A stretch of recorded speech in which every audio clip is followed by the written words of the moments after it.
Mantan Wakil Wali Kota Palembang yang tersandung kasus dugaan korupsi PMI Palembang bersama lakinya minta Kejari Palembang tinjau lagi juru penetapan tersangka karena diduga ada indikasi kriminalisasi politik.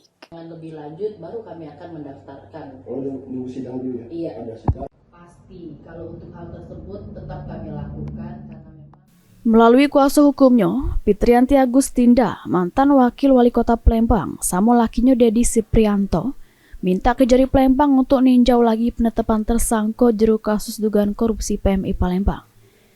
Menurut kuasa hukum, PMI organisasi yang independen, amun ada permasalahan harus diselidiki secara internal terlebih dahulu. Terlebih juga sumber dana unit donor darah PMI bukan berasal dari APBN ataupun APBD. Apalagi sampai main hari, belum ada rincian kerugian negara. Sehingga penetapan tersangka pada keduanya dinilai tanpa dasar.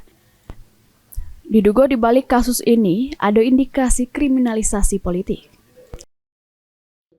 justru perkara ini ada indikasi ditunggangi oleh kepentingan-kepentingan politik yang berkaitan dengan proses pemilu kada sebelumnya. Ini hanya indikasi ya, hanya pemikiran saja.